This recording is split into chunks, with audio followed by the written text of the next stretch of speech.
안녕하세요. 한 주간 평안하셨는지요?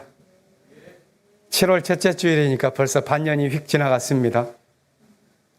전반부는 아주 춥게 시작했는데 후반부는 여름답게 아주 본격적인 무더위가 찾아왔습니다. 모두 건강 조심하시기 바랍니다.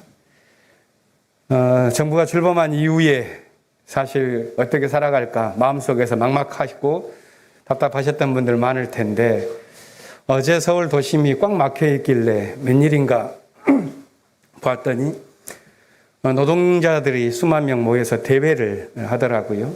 여기서만이 아니라 거제도에서 있었던 것으로 다 알고 있는데요. 새롭게 정부가 출범하면서 사회적 공공성이 약화될 것이라 하는 그런 우려들이 있었는데 그런 모습의 하나로 노동자들이 대책을 좀 마련해야 되지 않겠는가 하는 그런 목소리들을 높였던 것 같습니다.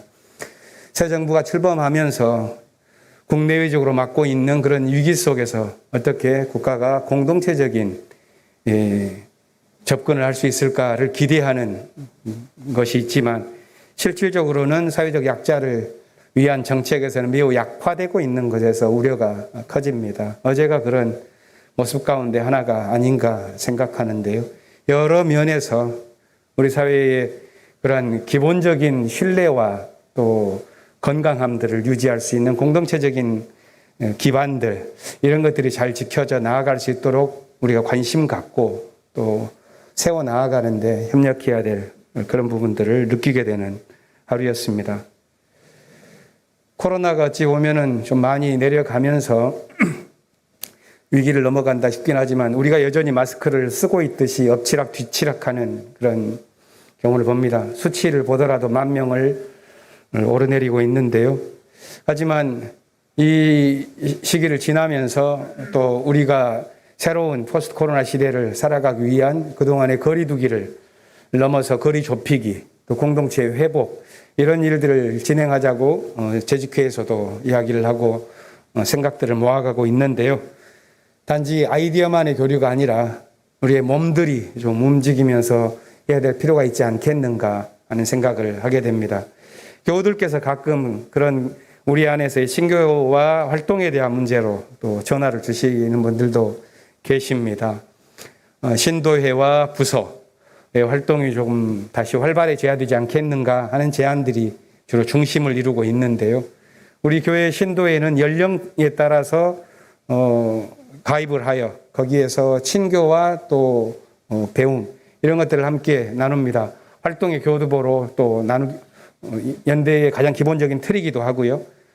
또 부서라면은 교회에 있는 재직들은 의무적으로 부서에 가입해서 우리 교회의 각 역할들이 잘 진행될 수 있도록 해야 할 그런 책임이 있다고 생각합니다.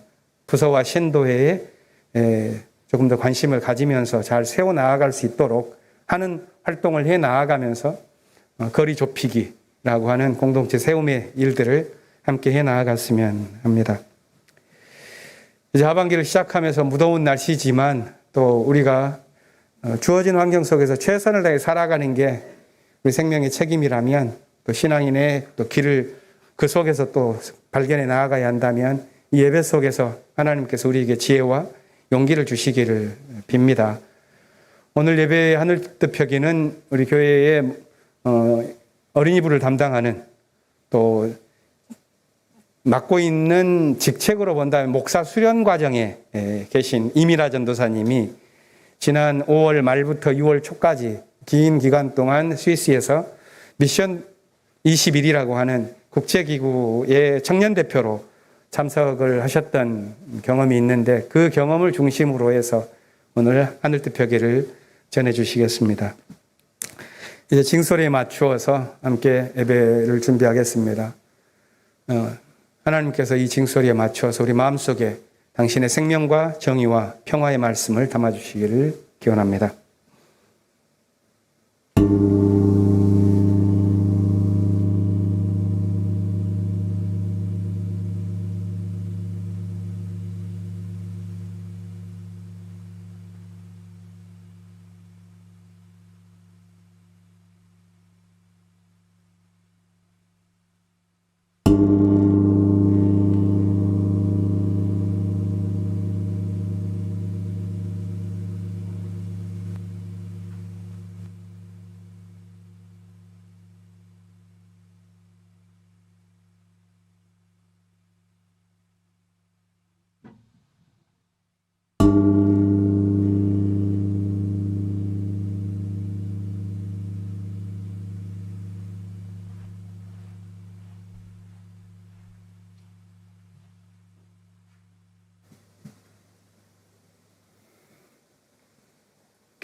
온 땅아 하나님께 환호하여라.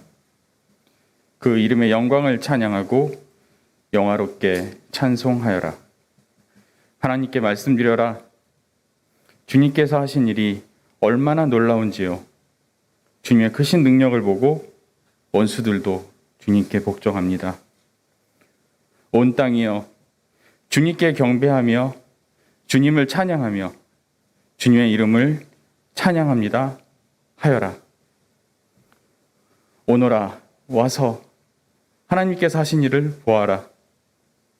사람들에게 하신 그 일이 놀랍다. 하나님이 바다를 육지로 바꾸셨으므로 사람들은 걸어서 바다를 건넜다. 거기에서 우리는 주님께서 하신 일을 보고 기뻐하였다. 주님은 영원히 능력으로 통치하시는 분이시다. 두 눈으로 문나라를 살피시니 반역하는 무리조차 그 앞에서 자만하지 못한다. 백성아, 우리의 하나님을 찬양하여라. 그분을 찬양하는 노랫소리 크게 울려 퍼지게 하여라. 우리의 생명을 붙들어 주셔서 우리가 실족하여 넘어지지 않게 살펴주신다.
온 땅이여 소리치자 주님 향해 함께 소리치자.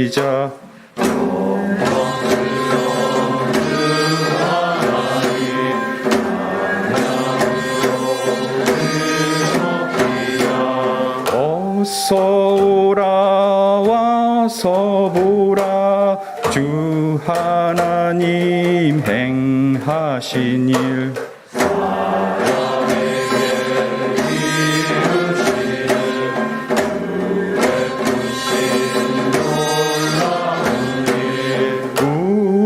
우리들을 시험하고 연단하는 주 하나님.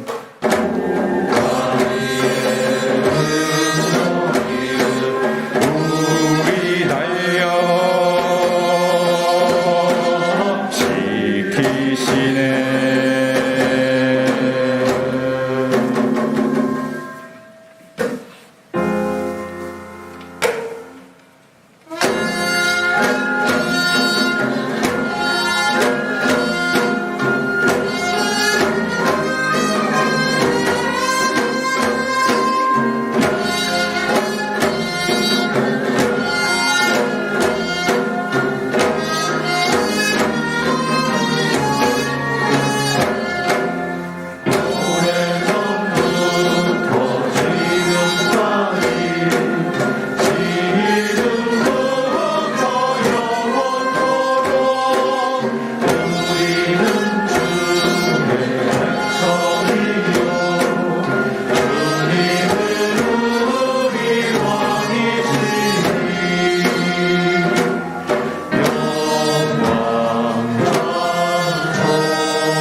주님, 우리가 믿을 것과 믿지 말아야 할 것을 구별할 수 있는 은혜를 주셔서 감사합니다. 이 자리에 모인 저희들 중 어느 누구도 더 많이 갖고자 가난한 사람들의 몫을 빼앗는 탐욕을 갖지 않게 해주시니 감사합니다. 주님께서는 도둑질하지 말라는 제8계명을 우리에게 더 아름답고 건강한 세상을 만들 책임이 있다는 것을 가르쳐 주셨습니다. 공존, 공생, 공감할 수 있는 세상을 만들라고 하셨지만 농사를 지을 때 가난한 이들의 몫을 남겨놓지도 않은 것 같은 한심한 행태가 윤석열 정부에서 공공연하게 이루어지고 있습니다. 산상설교의 첫 번째 가르침인 팔복을 통해 마테오 공동체가 가장 절망적인 시기에 가장 절실한 시대 정신이 무엇인지를 알게 해 주셨습니다. 심령이 가난한 자는 복이 있나니 천국이 그들의 것이라고 하셨습니다. 내면의 깨달음과 인간의 실존에 필수적인 삶의 태도를 가지는 것이 얼마나 중요한지를 가르쳐 주셨습니다. 또한 기성교회가 믿음과 축복, 예수 천당 불신지옥의 이분법적 교리를 강요하는 악마의 자식이라는 것은 우리 교회는 너무나도 잘 알고 있습니다. 애통하는 자는 복이 있나니 그들이 위로를 받을 것이며 우리가 느끼는 감정과 그 감정의 원인을 애통하는 것을 이해할 때 자유인이 될 수가 있다고 가르침을 받았습니다. 하지만 우리는 이 감정이 일정한 강도에 도달할 때까지 인식을 못하는 경우가 많습니다. 아무런 감정이 없는 상태를 영이라 하고 가장 강렬히 느낌을 갖는 상태를 열이라고 하면 오 정도에 도달할 때까지 알아차리지 못하는 것이 인지상정입니다. 그런데 가난하고 배에서 꼬르꼬르 소리가 날 정도로 배고픈 사람들은 이러한 감정을 느낄 여유조차 없습니다. 그러니 우리가 이러한 주위 이웃들을 되돌아보게 해주신 향림교회의 사명을 주셨습니다. 혹독한 통치와 착취 아래에서 인간의 존엄성을 상실한 시대를 살아가는 민중들에게, 절망 가운데 하루하루 연명해가는 사람들에게 무엇이 필요한지에 대해 분명하게 밝히셨습니다. 의에 줄이고 목마른 자는 복이 있나니 그들이 배부를 것이며, 역사적 예수의 정신이 구성원들의 내부적인 마음가짐과 외부적인 태도에서 꼭 되살아나야 한다고 가르쳐 주셨습니다. 그런데 한국교회는 복종과 순종을 외치고 예배 시간을 확보하고 헌금을 잘 내라고 하는 것이 과연 온당한지 되돌아보게 됩니다. 욕심과 편견 없이 다른 사람들의 고통을 함께 아파하는 연민의 사랑을 베푸는 것만이 현재 우리의 미덕이 되어야 합니다. 마테오는 공동체가 죽지 않고 계속해서 성장해 가려면 예수가 산 것처럼 마음이 가난하고 불의를 보면 슬퍼하고 옳은 일에 줄이고 목마르고 자비를 베풀어야 함에도 불구하고 당신으로만 충만하게 하시고 복종하게 하시고 인내하게 하시고 순종하고 자신을 믿는 동시에 하나님을 믿고 모험하라는 울리는 꽹과리만 들리고 있습니다. 흠을 보고 트집 잡는 자는 복이 있나니 은혜를 받을 것이요 남의 말하기를 좋아하는 자는 복이 있나니 그들이 땅을 기업으로 받을 것이며 농촌과 머리로만 연대하는 자는 복이 있나니 그들이 하나님을 볼 것이며 남들에게 다툼하게 하는 자는 복이 있나니 그들이 하나님의 아들이라 일컬음을 받을 것이며 마지막으로 가난한 자를 업신여긴 자는 복이 있나니 천국이 그들의 것임이라. 고 한국판 기독교의 팔복이 완성될 판입니다. 주여, 마테오 공동체는 21세기의 교회들에게 도전의 정신을 일깨우고 있습니다.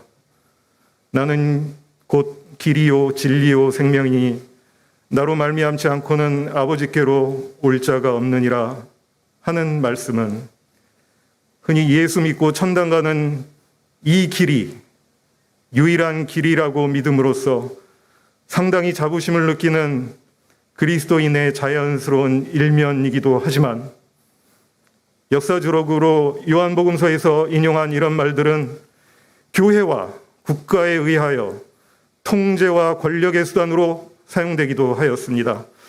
이러한 상황에서 하느님에 대한 유일한 통로가 이 길밖에 없는지 다시 한번 반문하지 않을 수 없습니다. 주여, 우리는 신앙보다 행동을 가치 질서의 앞에 둠으로써 지난 69년 동안 사회선교를 통해 이러한 전통을 면면히 이어나가고 있었습니다. 누가복음 기자에 의하면 예수는 우리의 도움을 필요로 하는 자는 누구나 우리의 이웃이라고 말씀하셨습니다. 다른 사람을 대하는 방식이 우리의 신앙을 표현하는 방식보다 더 중요함에도 불구하고 우리의 신앙을 표현하는 방식이 다른 사람들을 대하는 방식보다 더 중요함만 강조하는 시대가 되어 가고 있습니다.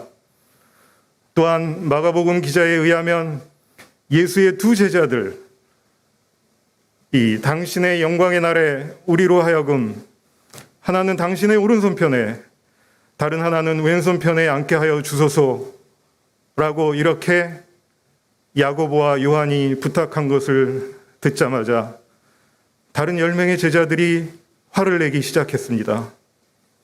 예수는 이 두 제자의 요청을 듣고 또 다른 제자들의 분노를 보고 나서 대화의 방향을 확 바꾸어 버렸습니다. 야고보나 요한에게 그들이 특혜를 요청한 것이 나쁘거나 잘못되었다고 꾸짖지 않고 누구든지 너희 가운데 위대하게 되고자 하는 자는 먼저 남의 종이 되고 누구든지 1등이 되고자 하는 자는 먼저 모든 사람을 섬겨라 하고 말했다는 것입니다. 주여, 다른 사람들을 향한 진정한 관심은 그들의 존재를 거부하고 그들의 존엄성을 박탈하고 그리고 그들의 희망을 파괴하는 그 어떤 힘에 대항하는 것도 포함하고 있습니다. 진보적인 그리스도인들이 이렇게 사회 속의 악에 대한 저항을 하는 것이야말로 언제나 예수를 따르는 사람들의 의무입니다. 우리 향림교회는 우리를 둘러싸고 있는 불의를 대항할 용기와 관점을 우리 공동체에서 발견하도록 부름을 받아왔습니다. 그러나 그 전에 우리의 감정이 나에게 중요한 의미가 있는지 되돌아보게 하옵소서. 진실한 신앙, 진보적인 신학적 견해, 하느님 나라 운동을 실현하기 위해 가져야 하는 안목과 실천을 앞으로 가질 수 있도록 은혜 내려 주시옵소서. 주께서 우리를 긍휼히 여기소서.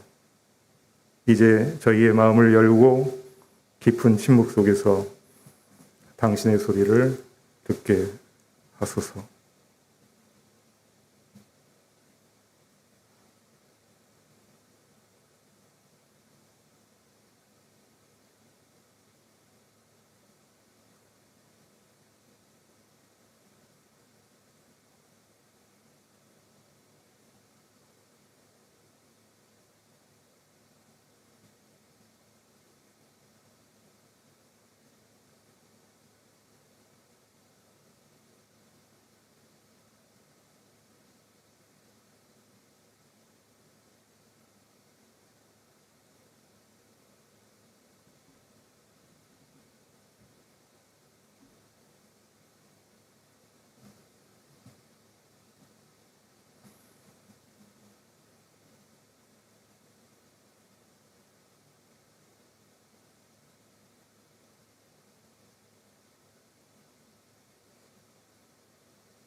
이 모든 말씀 우리 주 예수 그리스도의 이름 받들어 간절히 기도드렸사옵나이다. 아멘.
오늘의 하늘 말씀은 제1성서의 열왕기하와 제2성서의 갈라디아서입니다. 먼저 열왕기하 5장 1절에서 14절 말씀을 읽겠습니다. 제1성서 566쪽입니다.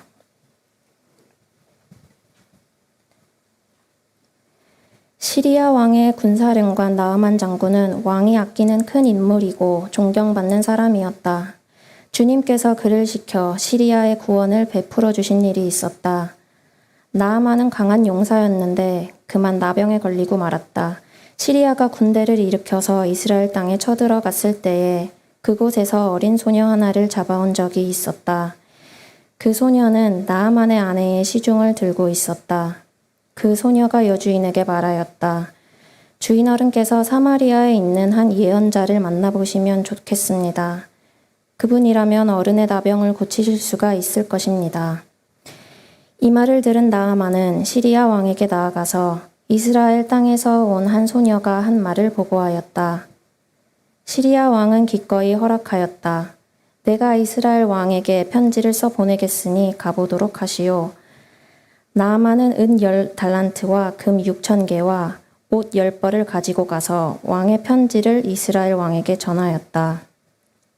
그 편지에는 이렇게 쓰여 있었다. 내가 이 편지와 함께 나의 신하 나아만을 귀하에게 보냅니다. 부디 그의 나병을 고쳐주시기 바랍니다. 이스라엘 왕은 그 편지를 읽고 낙담하여 자기의 옷을 찢으며 주위를 둘러보고 말하였다. 내가 사람을 죽이고 살리는 신이라도 된다는 말인가? 이렇게 사람을 보내어 나병을 고쳐달라고 하니 될 말인가? 이것은 분명 공연히 트집을 잡아 싸울 기회를 찾으려는 것이니 자세히들 알아보도록 하시오. 이스라엘 왕이 낙담하여 옷을 찢었다는 소식을 하나님의 사람 엘리사가 듣고 왕에게 사람을 보내어 말하였다. 어찌하여 옷을 찢으셨습니까? 그 사람을 나에게 보내주십시오. 이스라엘에 예언자가 있음을 그에게 알려주겠습니다. 나아만은 군마와 병거를 거느리고 와서 엘리사의 집 문 앞에 멈추어 섰다. 엘리사는 사원을 시켜서 나아만에게 요단강으로 가서 몸을 7번 씻으면 장군의 몸이 다시 깨끗하게 될 것이라고 말하였다. 나아만은 이 말을 듣고 화가 나서 발길을 돌렸다. 적어도 엘리사가 직접 나와서 정중히 나를 맞이하고 주 그의 하나님의 이름을 부르며 상처 위에 직접 안수하여 나병을 고쳐주어야 도리가 아닌가. 다마스쿠스에 있는 아마나 강이나 바르발 강이 이스라엘에 있는 강물보다 좋지 않다는 말이냐. 강에서 씻으려면 거기에서 씻으면 될 것 아닌가. 우리나라의 강물에서는 씻기지 않기라도 한다는 말이냐 하고 불평하였다. 그렇게 불평을 하고 나서 나아만은 발길을 돌이켜 분을 참지 못하며 떠나갔다. 그러나 부하들이 그에게 가까이 와서 말하였다. 장군님, 그 예언자가 이보다 더한 일을 하라고 하였다면 하지 않으셨겠습니까? 다만 몸이나 씻으시라는데 그러면 깨끗해진다는데 그것 좀 못할 까닭이 어디에 있습니까? 그리하여 나아만은 하나님의 사람이 시킨 대로 요단강으로 가서 7번 몸을 씻었다. 그러자 그의 살결이 어린아이의 살결처럼 새살로 돌아와 깨끗하게 나았다. 이어서 갈라디아서 6장 7절에서 16절 말씀을 읽겠습니다. 제2성서 328쪽입니다.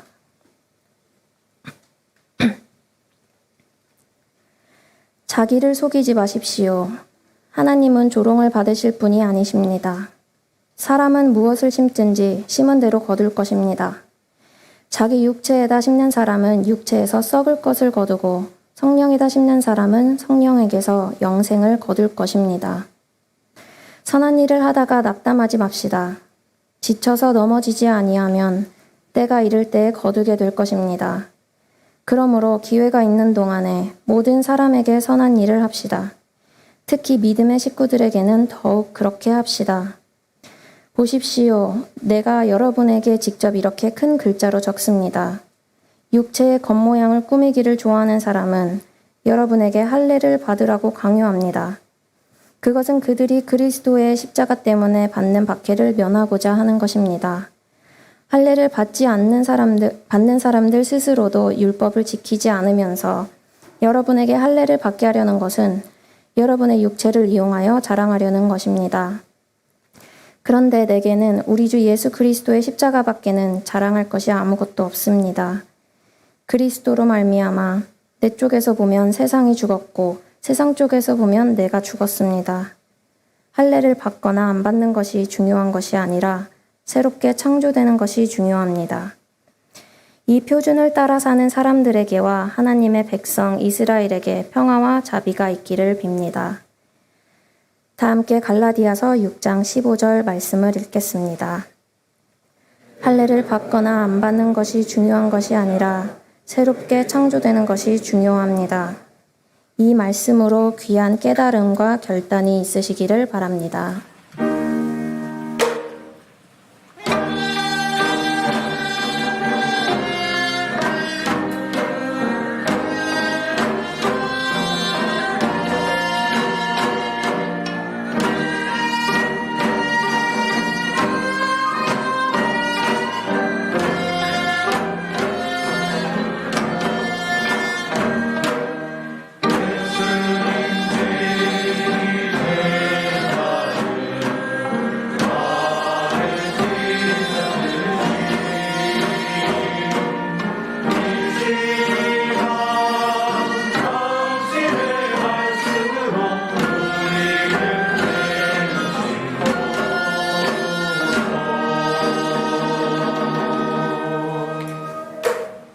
이번 주일 복음서의 말씀은 누가복음서 10장 1절부터 11절, 16절부터 20절 말씀입니다.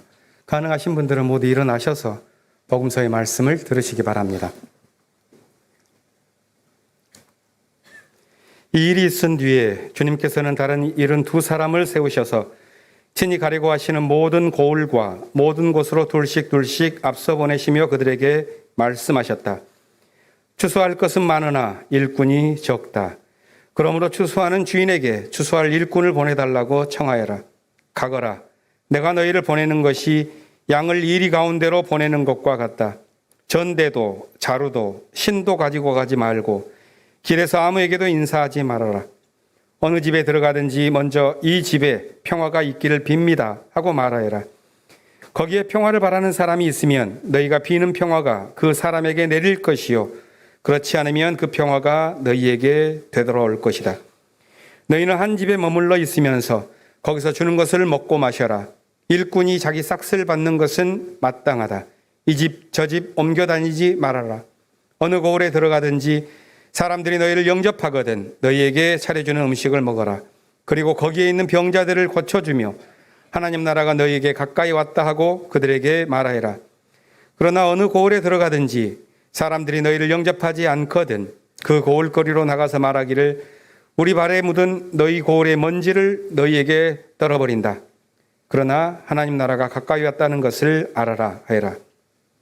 누구든지 너희의 말을 들으면 내 말을 듣는 것이요 누구든지 너희를 배척하면 나를 배척하는 것이다. 그리고 누구든지 나를 배척하면 나를 보내신 분을 배척하는 것이다. 72사람이 기쁨에 차서 돌아와서 보고하였다. 주님의 이름을 대면 귀신들까지도 우리에게 복종합니다. 예수께서 그들에게 말씀하셨다. 사탄이 하늘에서 번갯불처럼 떨어지는 것을 내가 보았다. 보아라. 내가 너희에게 뱀과 전갈을 밟고 원수의 모든 세력을 누를 권세를 주었으니 아무것도 너희를 해하지 못할 것이다. 그러나 귀신들이 너희에게 굴복한다고 해서 기뻐하지 말고 너희의 이름이 하늘에 기록된 것을 기뻐하여라. 이는 주님의 말씀입니다.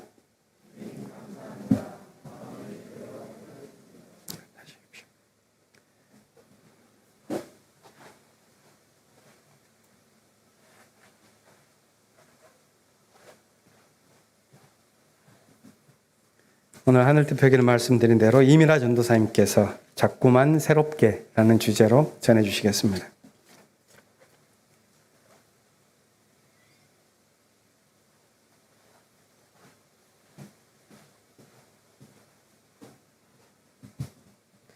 안녕하십니까 교우 여러분.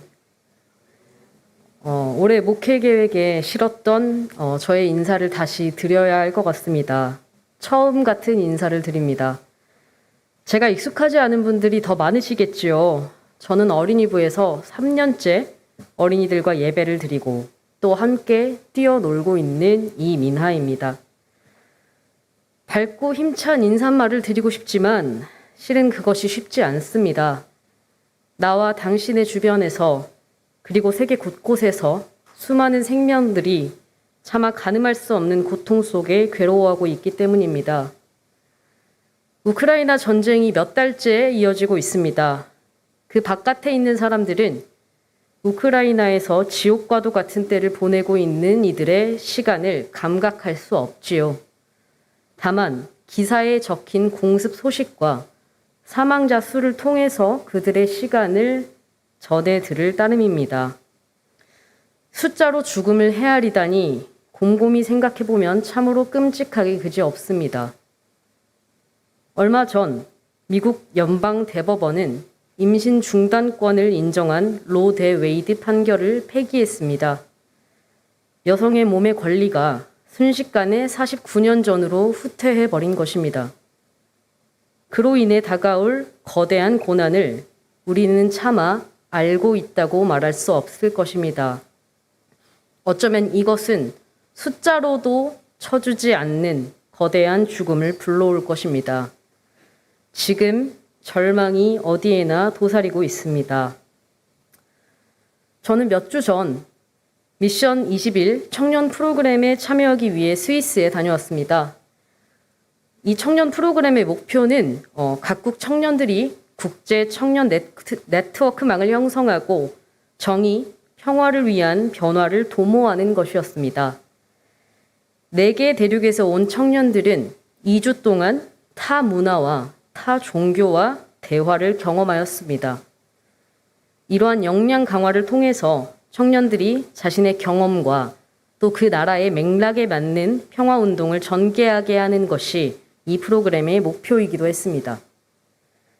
프로그램의 원활한 진행을 위해 청년들이 각자 준비한 몫이 있습니다. 각국 청년들의 청년 이슈가 바로 그것이었습니다. 서로 배경이 다른 만큼 청년들이 가져온 사안들이 다양했습니다. 나이지리아에서 온 청년은 공교육의 질과 실업을 이슈로 꼽았습니다. 멕시코의 청년은 여성 혐오 사례와 낙태권, 퀴어 이슈를 꼽았지요. 인도네시아의 청년은 연령주의와 혐오 발언을 이야기했습니다. 그리고 저는 젠더 불평등과 한국 사회에 만연해 있는 약자 혐오를 논했습니다. 여러분이 생각하시기에 어떻습니까? 이 이슈들이 정말 동떨어져 있기만 한가요? 이렇게 말씀드리면 제가 매우 어둡고 무거운 프로그램에 다녀왔다고 생각하실 수도 있겠습니다만 저는 그곳에서 굉장히 즐겁고 행복한 시간을 보냈습니다. 다만 청년들이 그토록 진지할 수밖에 없었던 이유는 누구보다도 변화를 향한 간절함을 품고 있었기 때문입니다. 바꾸어 말하면 희망이겠지요. 20여 명의 청년들은 자신이 경험한 불합리와 정의롭지 못함을 변화시키고자 하는 저마다의 간절함을 지니고 있었습니다. 부패한 정권 아래에서 내가 나로 살 수 없는 곳에서 전쟁통에서 그리고 국가가 나의 몸을 통제할 때 그런 때의 희망을 말한다는 것이 참 허황되게 들릴지도 모릅니다.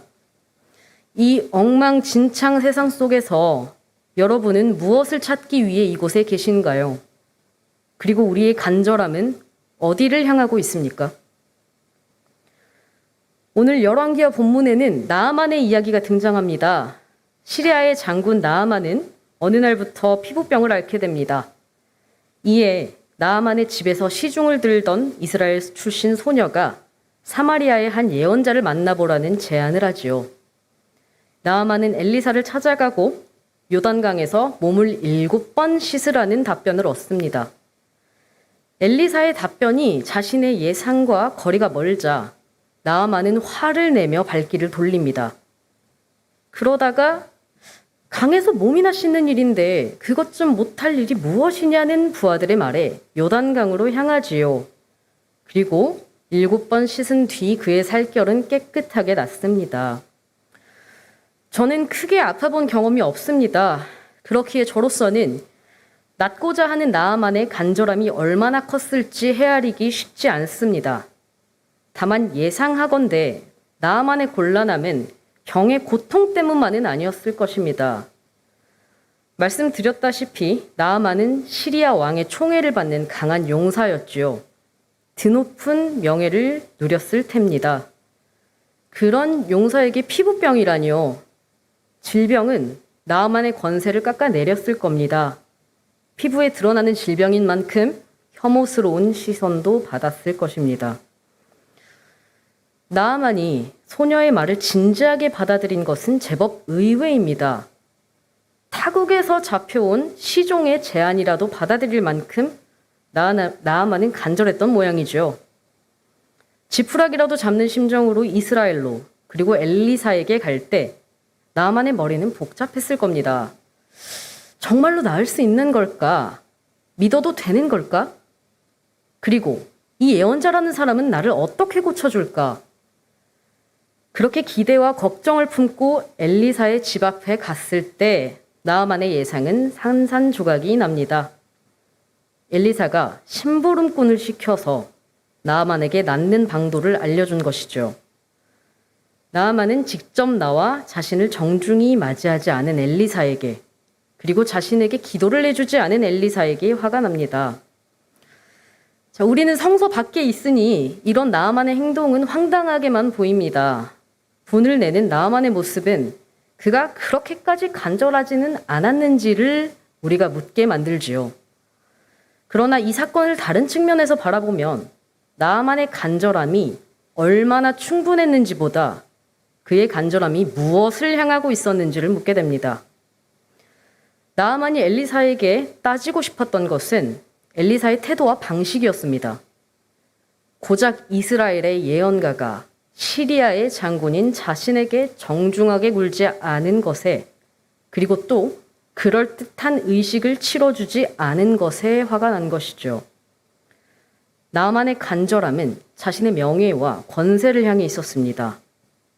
병이 낫고 새로워지는 것보다 자신의 위치가 더욱 앞서 있었다는 뜻입니다. 그때 부하들의 소리가 그에게 들려옵니다. 그것 좀 못할 까닭이 어디에 있습니까? 그 말을 들은 나아만은 요단강에서 7번 몸을 씻고 병에서 해방됩니다. 오늘 본문에는 나와 있지 않지만 이후 나아만은 엘리사를 찾아가 하나님의 살아계심을 고백합니다. 심지어 자신을 엘리사의 종이라고 칭하기까지 하죠. 이 사건이 놀라운 이유는 단순히 나아만의 병이 나았기 때문만이 아닙니다. 권력을 누리고 또 그것을 유지하려는 나아만의 집착이 생명을 향하는 간절함으로 변화된 것, 그것이 바로 이 사건의 기적입니다. 나아만은 생명을 회복하시는 하나님을 만났습니다. 이 기적, 이 변화의 시작이 무엇이었을까요? 오늘 본문에는 누구나 듣고 흘려버릴 법한 목소리가 등장합니다. 소녀의 목소리와 부하들의 목소리가 바로 그것입니다. 나아만은 주변부로 치부되는 그 목소리를 들었습니다. 그 귀 기울인 몇 번이 나아만의 병을 치유했을 뿐 아니라 그의 삶 전체를 뒤흔들고 바꿔놓았습니다. 고작 귀 기울이는 것이 말입니다. 고작이라고 말했지만 사실 귀 기울이는 일은 쉽지 않습니다. 경청하는 이를 만나기란 어려운 일입니다. 스위스에서 지낸 2주 동안 경험한 기적이 하나 있습니다. 제가 그곳을 안전한 공간이라고 느꼈다는 점입니다. 4개 대륙에서 모인 20여 명의 청년들이 같은 경험과 같은 관점을 지니고 있을 리가 없죠. 국가, 교단, 신학적 배경까지 모조리 다른 사람들이 모였는데 어떻게 그 공간이 안전할 수 있었을까요? 그곳에 존중이 있기 때문이었습니다. 나의 고민과 아픔, 신앙을 이야기하더라도 비난받지 않으리라는 믿음이 있었기 때문이었습니다. 설령 생각이 다르더라도 우선 들어야 한다는 것을 우리는 알았습니다. 물론 불편한 경험 역시 있었습니다. 여성이나 퀴어 이슈를 처음 접한 청년들의 말과 행동은 저를 또 여럿을 불편하게 했습니다. 그럼 청년들은 어떤 방식으로 이 어려움을 마주했을까요? 우리는 자신이 느낀 감정과 이 이슈에 관한 의견을 솔직하게 이야기했습니다. 비난을 뒤로 하고 말입니다. 프로그램 담당자들이 준비한 젠더폭력 워크숍과 성소수자 워크숍 또한 큰 도움이 되었습니다. 저는 지금 모든 청년들이 같은 생각을 하게 되었다고 말하려는 것이 아닙니다. 다만 저는 프로그램 말미에 청년들이 서로를 통해 많은 것을 배웠다고 고백한 것을 기억합니다. 서로의 간절함에 관심하게 된 것이죠. 그것은 지식에 국한된 배움이 아니었습니다. 우리는 삶의 태도와 포용, 함께 가는 것을 배웠습니다. 서로 듣고자 할 때 우리의 간절함은 방향을 바꿔 다양한 곳으로 뻗어갑니다. 그렇게 나와 당신의 간절함이 맞닿게 되는 것입니다. 우리의 희망은 연결되어 있습니다. 2주간의 일정 중 굉장히 중요한 회의인 미션 21의 시노드가 스위스 다보스에서 열렸습니다. 이 회의에는 대륙별로 3명의 이사진이 참가합니다. 의장과 여성 코디네이터 그리고 청년 코디네이터가 회의에 참여하지요. 또한 청년 대표 프로그램에 참여한 청년들 역시 이곳에 참가할 기회가 있었습니다. 전체 총회와도 같은 이 회의에서 그해 중대 사안을 발제하고 또 대륙별로 연간 리포트를 제출하고 회계 감사를 하는 등 많은 일을 진행했습니다. 이 회의에서 중대 사안에 대한 발제가 있었다고 말씀드렸지요. 발제의 주제 중 하나는 신성과 인간의 취약성의 관점에서 바라본 치유와 위안이었습니다. 발제자 중 한 사람인 아프리카 청년은 자신의 발제에서 취약성의 힘을 이야기했습니다. 흔히 취약함이라고 하면 연약한 상태, 약점 등을 떠올립니다. 인간은 신체적으로나 감정적으로나 취약합니다. 우리는 종종 우리 자신의 취약성을 존재하지 않는 것으로 여기며 회피하거나 그 위에 능력 혹은 힘과 같은 가면을 덧씌워 방어적으로 물고 납니다. 고난을 직면하지 않는 것이죠. 고난을 직면하지 않으면 우리는 우리가 무엇을 구해야 할지도 알지 못하게 됩니다. 무엇을 구할지 알지 못하면 듣지도 못하겠죠. 이것을 깨달을 때 약점으로 취급받았던 취약성이 실은 다른 생명의 고통에 귀를 기울이는 힘임을 깨닫게 됩니다. 오늘 갈라디아서 본문에서는 갈라디아 교회가 겪는 분란이 적나라하게 드러납니다. 이 갈등의 핵심에는 이방인 신자들을 상대로 유대의 의식, 즉 할례를 강요하는 사람들이 있었습니다. 이것을 순진하게 문화 교류라고 볼 수는 없을 것입니다. 바울에 따르면 이들이 이방인 신자들에게 할례를 받게 하려는 것은 십자가 때문에 받는 박해를 면하고자 하기 때문이었습니다. 이방인 신도들이 할례를 받게 함으로써 유대주의자들의 심기를 거스르지 않게 하려는 것이죠. 이것을 과연 고난을 직면하는 것이라고 볼 수 있을까요? 동료 신자가 할례를 받게 하는 것은 그 취약성 위에 가면을 더 씌우는 일밖에 되지 않습니다. 바울은 할례를 강요하는 이들을 비판한 후 예수의 십자가를 고백합니다. 그 고백은 다음과 같습니다. 그런데 내게는 우리 주 예수 그리스도의 십자가밖에는 자랑할 것이 아무것도 없습니다. 예수는 취약했습니다. 그의 발걸음이 닿는 곳 역시 온전하지 않다고 여겨지는 이들의 삶이었습니다. 예수의 행보는 그리고 예수의 삶은 비틀거리고 불안하며 불온하기까지 한 위반 그 자체였습니다. 예수는 십자가 위에서 자신의 취약성을 처절하게 보여줍니다. 하지만 우리는 예수의 십자가를 약하다고 이르지 않지요. 십자가 위에서 그 무엇보다 취약하게 꺼져간 생명은 후에 부활로 다시 깨어납니다. 그렇기에 바울에게 할례는 중요하지 않습니다. 중요한 것은 새롭게 창조되는 것입니다. 서로의 간절함이 연결될 때 당신에게는 새로운 세상이 열립니다. 우리에게 새로운 세상을 열어주는 것은 우리가 그토록 무시하던 취약성입니다. 우리의 취약함은 서로를 듣게 합니다. 우리의 취약함은 서로의 삶을 연결하는 힘입니다. 그렇기에 취약함은 결코 나의 할례를 타인에게 강요하지 않습니다. 우리에게 다가오는 저 거대한 고난을 회피하지 않습니다. 취약성은 서로의 모습을 그대로 품도록 우리를 독려합니다. 취약성이라는 단어는 개방됨, 노출된 상태라는 의미와도 비슷합니다. 열려 있다는 것이죠. 열려 있다는 것은 위험한 일입니다. 그리고 불안합니다. 내가 언제 누구로부터 침범당할지 몰라 두려움에 떨 수밖에 없습니다. 그러나 열려있지 않으면 우리는 서로 들을 수 없습니다. 나는 당신의 간절함이 무엇인지 알 수 없습니다. 당신 또한 나의 고난을 들을 수 없습니다. 듣기 위해 우리는 취약함 위에 더 씌워둔 가면을 벗어야 합니다. 그 가면을 벗지 못하면 우리는 결코 새로워질 수 없을 것입니다. 청년 프로그램에서 다양한 경험을 했다고 말씀드렸지요. 워크숍과 여행, 공부, 대화의 시간은 그 모임을 더욱 풍성하게 했습니다.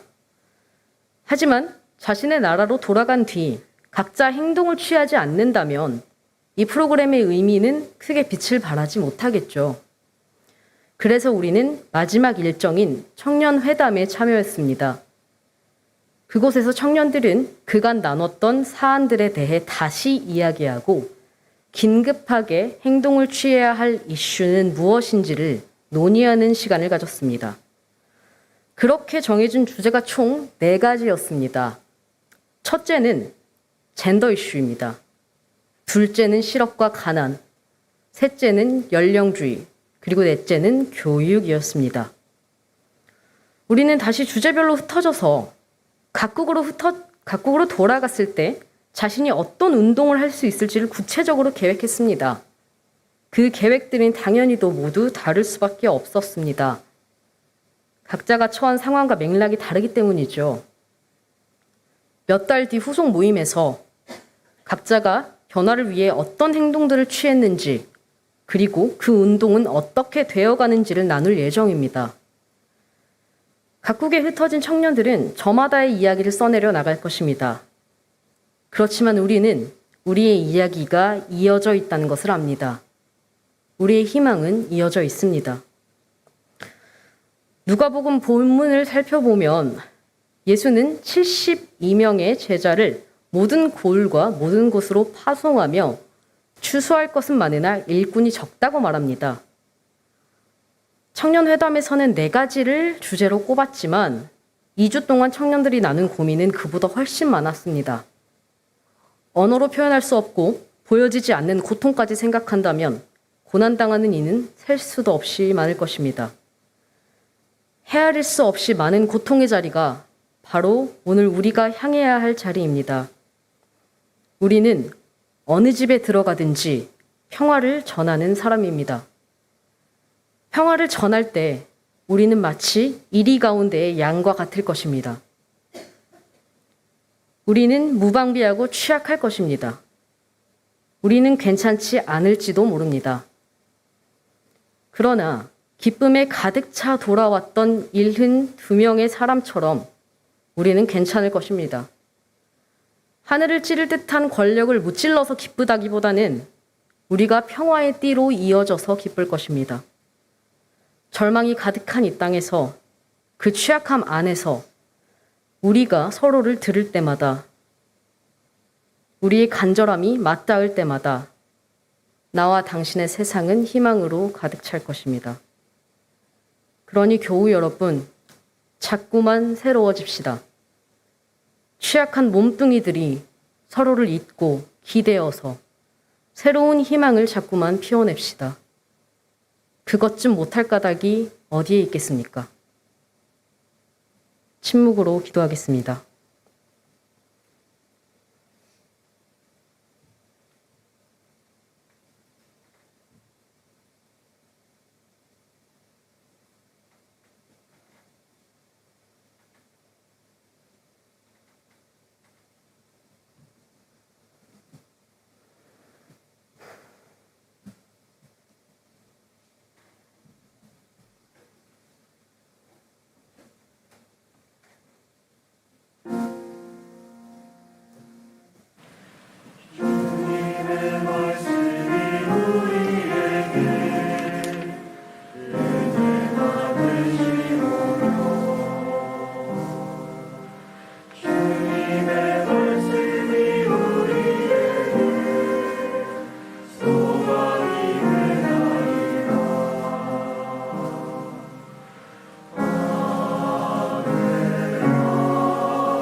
할렐루야를 힘차게 불러 영원히 주를 찬양하리. 광명한 흑인 마음에 바라 찬양한 천국 바라보고 할렐루야를 힘차게 불러 날마다 빛에 걸어가리. 하늘의 영광 나의 맘속에 차고도 넘쳐 할렐루야를 힘차게 불러 영원히 주를 찬양하리.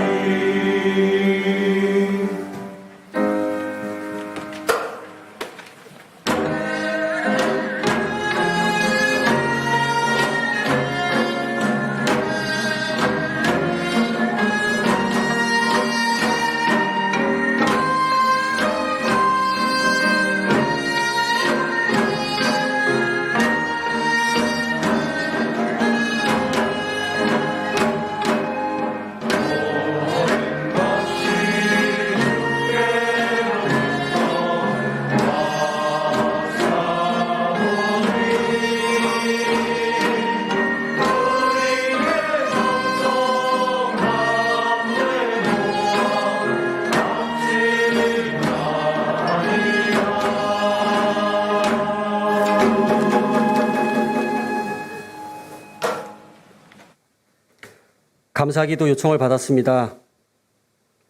단호하게 거절하지 못하면 여추 동안 고통의 삶을 살아야 합니다. 이 잔을 내게서 옮기소서. 그러나 내 뜻대로 마시고 아버지의 뜻대로 하소서.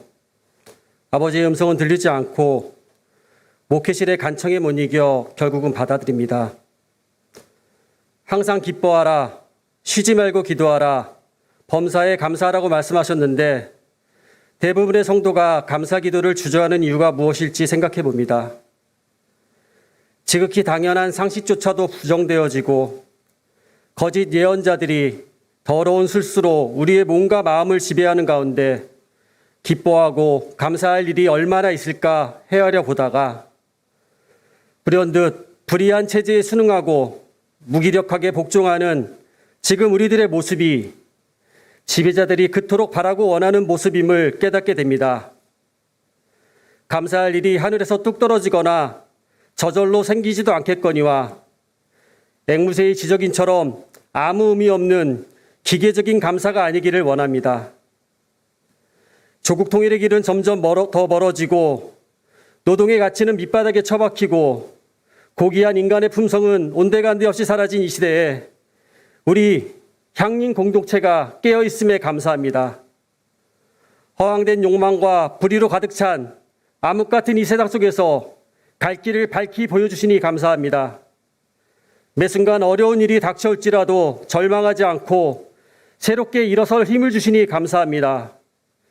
부와 명예를 쫓고 성공하는 삶을 추구하기보다 장차올 하나님 나라의 소망을 품게 하시니 감사합니다. 결과만을 보고 흡족한 마음에 감사하기보다는 그리 아니하실지라도 감사를 드릴 수 있는 귀한 향림 공동체가 되기를 소원합니다. 어려운 상황 가운데 정성껏 준비한 예물을 주님께 바칩니다. 이 예물이 쓰이는 곳마다 세상이 주의 길을 알게 하시고 하느님 나라의 지경이 넓어지는 놀라운 역사가 이루어지게 하시옵소서. 또한 물질로 인해 시험에 들게 하지 마시고 바치는 손길에 하나님의 큰 축복이 임하길 기도합니다. 이 모든 말씀 우리와 늘 함께 하시고 역사하시는 우리 주 예수 그리스도의 이름으로 기도드립니다. 아멘.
자신의 경계를 허물어 버리고 존재를 가늠할 수 없는 타자를 받아들일 때 우리의 세계는 완전히 새로워집니다.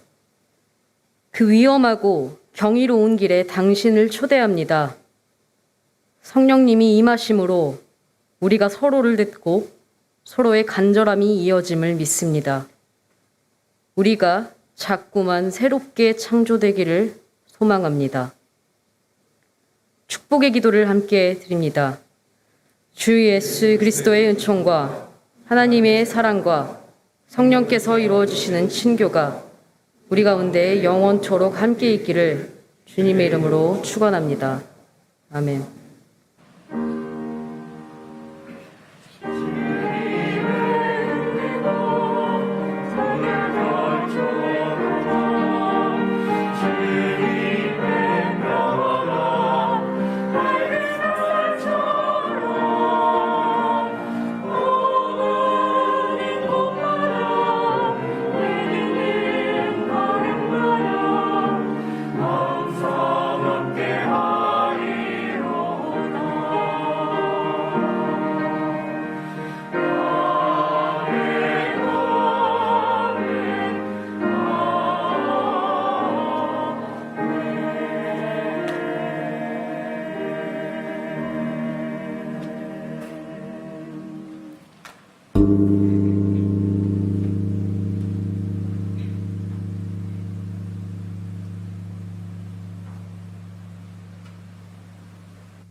예, 교우 여러분 반갑습니다.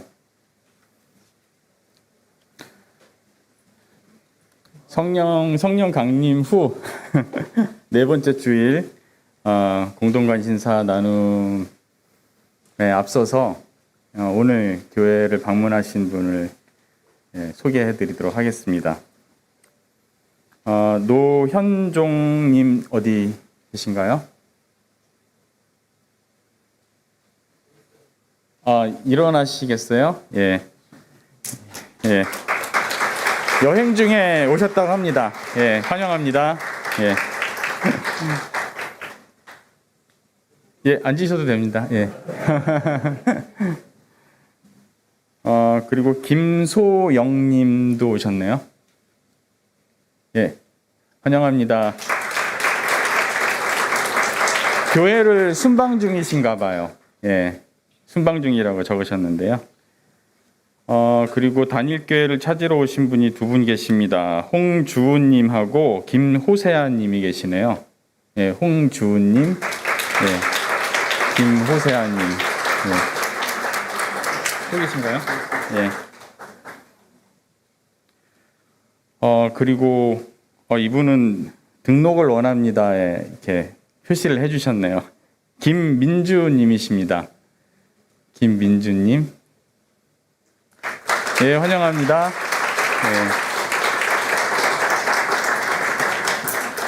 예. 예, 오늘 그 향림교회를 찾아오신 분들 환영하고요. 새로 오신 분들 오늘 저기 5층에 식당에 간편식이 마련되어 있으니까 점심 식사 꼭 하고 가시기 바랍니다. 함께 교제도 하시고요. 오늘 5층 공동 식사는 2주 전에 부친상하고 장인상을 당하신 이연옥 이광종 집사님 부부께서 제공을 하십니다. 식사 후에 오후 2시에 작년 여신도회하고 희년 여신도회 간담회가 5층 회의실 1에서 있고요. 같은 시각에 5층 회의실 2에서는 교육위원회가 있습니다. 그리고 오늘 오후 5시에 대학로에 있는 마루체에서 우리 가락 모임 얼수 모임이 있습니다. 조국 통일의 길이 더 멀어질수록 남북 나눔 황금의 가치가 더 빛을 발할 거라는 어떤 믿음이 있습니다. 오늘 7월부터 내년 6월까지 해당하는 새로운 약정 봉투가 앞에 있으니까 거기에 따라서 참여를 해주시면 고맙겠습니다. 6월 재직회에서 결정한 바에 따라서 향림 거리 좁히기 부서 충원 아이디어 공모 참여가 이번 달 말까지 있습니다. 홈페이지에 그 몇 건이 올라와 있기는 한데, 그 각각 재직회장님이신 뭐 신상건 집사님이라든가 아니면 이제 서기신 이소영 집사님 아니면 이제 함용호 교부장님께 따로 전화나 문자로 접수를 많이 하셨으리라고 그렇게 생각을 합니다.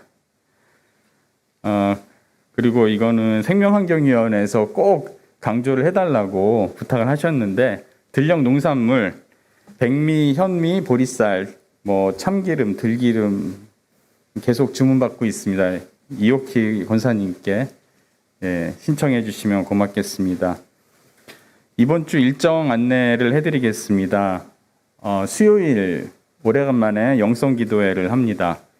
7월 6일 오후 7시에 내자동에 우리 교회 사무실에서 하니까 적어도 각 기관과 신도회 임원분들께서는 참석을 해 주십사 이렇게 부탁을 드립니다. 그리고 이번 주 토요일에 상반기 감사가 사무실에서 있고요. 교회 창립 70주년 기념사업준비위원회 16차 7월 7일 목요일에 줌으로 있습니다. 이것도 생명환경위원회에서 특별히 요청을 드린 건데, 농활 갑니다. 그 코로나로 중단된 지 이제 한 2년 반 만에 농활을 이제 가게 되었는데 3년 만이 되겠네요. 그러니까. 그래서 우리가 먹고 있는 그 쌀이 올라올 때까지, 밥상에 올라올 때까지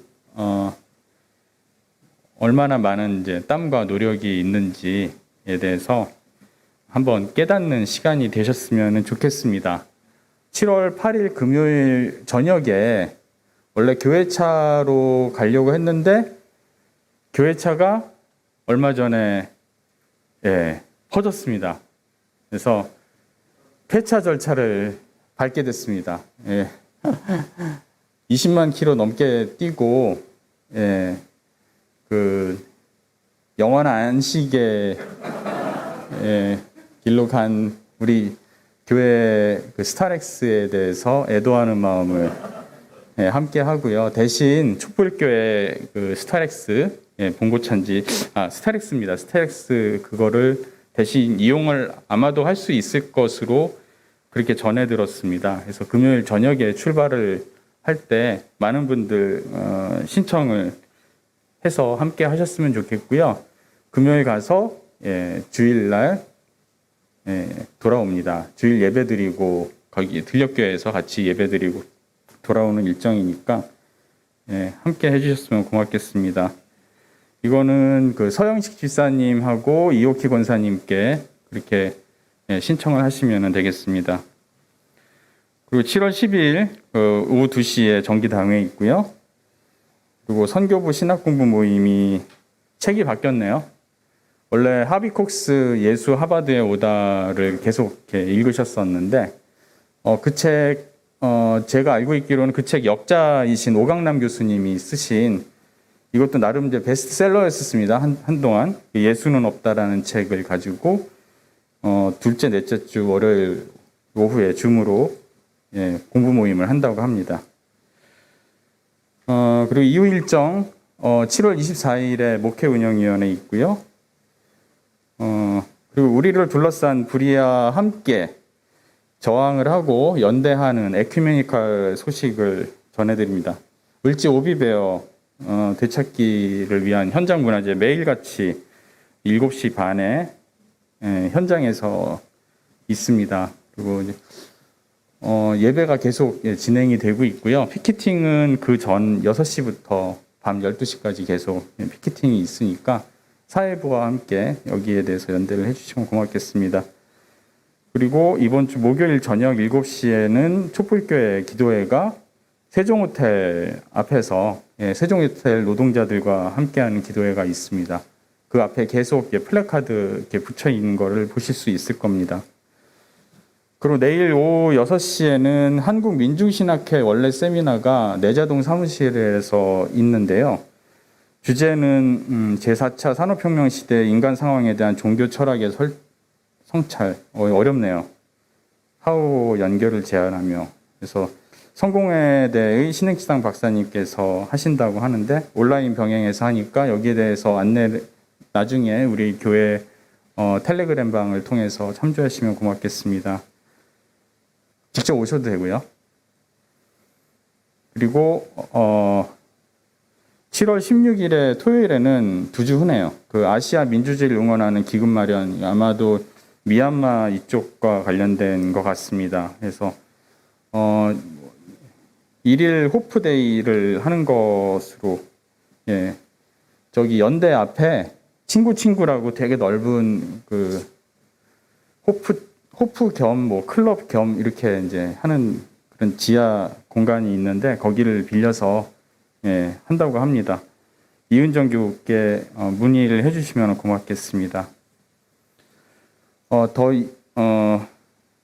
이상이 없는 것 같습니다. 다 함께 상림교회인 그 신앙실천 다짐 맨 밑에 있는 거를 읽으시면서 예배를 마치도록 하겠습니다. 우리는 누구에게나 햇빛과 비를 주셔서 평등하게 사랑하시는 하나님을 믿으며 교회와 가정, 직장 등 모든 관계에서 차별적 언어나 행위를 하지 않도록 민감하게 생찰하며 행동한다. 예, 예배 마치겠습니다. 고맙습니다.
1시 20분에 하겠습니다. 여기서 할게요.